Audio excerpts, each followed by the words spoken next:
In 2016, Donald Trump won the US presidential election.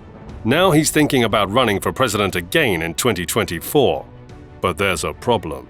Some people say he's to blame for what happened at the US Capitol in 2021. As we go on, we'll look back at what happened and try to figure out how it might affect the next US election. We're bringing the connection between Trump's past and what might happen in American politics. Before we go into reviewing how accusations might sway Donald Trump's 2024 presidential bid, let's take a quick trip down memory lane to refresh our minds on his past. He was born in 1946 in Queens, New York. His father, Fred Trump, was a real estate developer.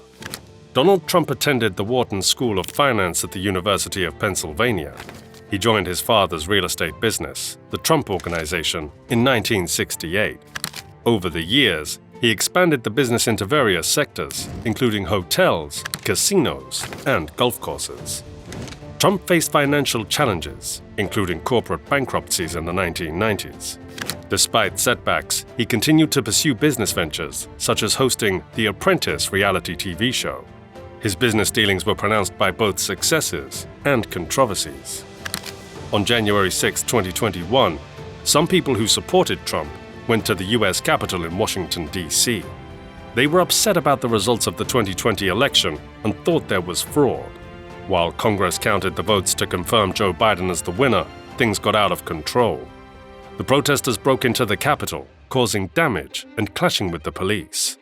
The Capitol had to go on lockdown, and sadly, some people got hurt, and a police officer lost his life. Many people blamed Trump for what happened because he had been saying the election was rigged and telling his supporters not to accept the results. Even though he later said to be peaceful, some think his words and actions contributed to the violence. The House of Representatives accused Trump of encouraging a rebellion, but the Senate decided not to punish him.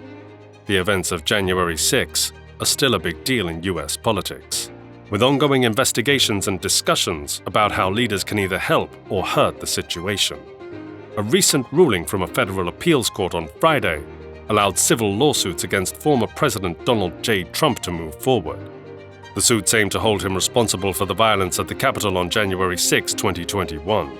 The court rejected Trump's claim of broad immunity, suggesting that his fiery speech on that day might not be considered an official presidential act. However, the decision left room for Trump to argue later that his speech was part of his official duties, not just a campaign event. The Supreme Court says presidents have immunity for official actions, but not for private, unofficial acts. The civil cases question whether Trump's actions at the rally were part of his campaign or official presidential duties. The appeals court didn't settle this question definitively and said Trump should have a chance to provide evidence against the claims that the rally was a campaign event. The court emphasized that this decision doesn't express a final opinion on the merits of the claims against Trump. Allowing the civil cases to proceed creates additional legal challenges for Trump as he considers another presidential run. This ruling coincides with Trump's efforts to dismiss a criminal indictment for allegedly plotting to overturn the 2020 election, also based on a claim of immunity, which a federal judge rejected on Friday. The civil lawsuits were filed by various plaintiffs, including members of Congress and police officers affected by the Capitol riot. Trump sought to dismiss them, arguing that speaking on a public matter was an official action.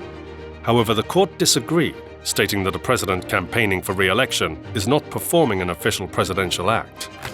This decision has been praised by those representing the plaintiffs, emphasizing the importance of holding a former president accountable. Trump's campaign spokesman downplayed the decision, calling it limited and procedural, emphasizing that Trump was acting on behalf of the American people during the events of January 6. The appeals panel consisted of 2 Democratic-appointed judges and 1 appointed by Trump. While this ruling doesn't end the debate on presidential immunity, it sets the stage for further legal battles in the ongoing events surrounding Donald Trump. Be the first to know about our upcoming content. Like and subscribe to our YouTube channel. Now, let's get back to Trump. The big question is whether Donald Trump can come back to politics. A lot of people still like him, especially in the Republican Party. He helps and supports other politicians who think like him. The next big election in 2024 could be his chance to make a comeback. The way things are going, the things he believes in, and how he does things might keep affecting American politics.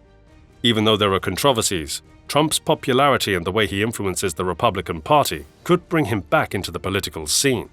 We'll have to see how it all plays out in the upcoming elections. Certain groups are making efforts to prevent Donald Trump from being on the ballot for future elections, contending that the Constitution prohibits individuals involved in an insurrection from holding office. This prohibition is found in the 14th Amendment, a constitutional provision not frequently invoked. Legal battles are coming as people argue in court about the precise definition of insurrection, examining historical instances to shed light on its meaning. Trump's legal team contends that the term lacks clarity and insists it must specifically refer to an insurrection against the US Constitution. The outcomes of these legal disputes carry significant weight, potentially influencing whether Trump is eligible to run for the presidency again.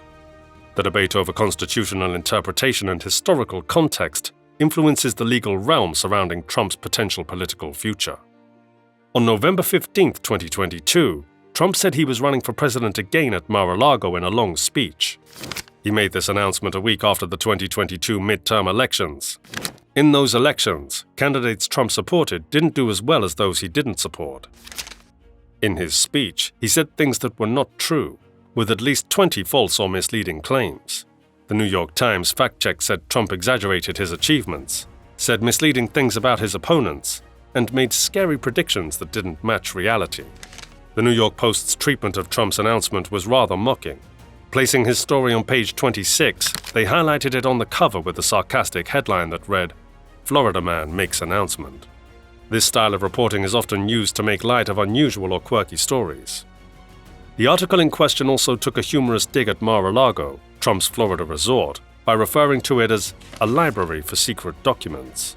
The implication here is satirical, suggesting that Mar-a-Lago, instead of being a presidential library or a typical place for official documents, was humorously portrayed as a repository for classified or sensitive materials. The mention of an ongoing investigation adds a more serious note to the humor. It suggests that there's a probe into whether Trump mishandled confidential papers. After leaving the presidency, Trump brought these documents to Mar-a-Lago, but the reasons behind this action remain unclear. The combination of humor and a touch of mystery in the reporting reflects the complex and often controversial nature of Trump's post-presidential activities. Thinking about Donald Trump running for president again is like peering into a mysterious puzzle. Is it because he wants everyone to remember and admire what he did before? Maybe there are some things that he started but didn't finish, so he's eager to keep going. Running for president gives him a chance to speak up and support other politicians who agree with him. Plus, it brings him a lot of attention from the public and the media, something he enjoys. It could be he just really wants a crucial job again, and to prove he's still liked by voters. The reasons for wanting to be president again seem like a mix of different things, hidden in a bit of a mystery. Join the conversation and share your insights about Trump. We want to hear your perspective on Donald Trump in American politics. Your thoughts matter to us, so please drop them in the comments below.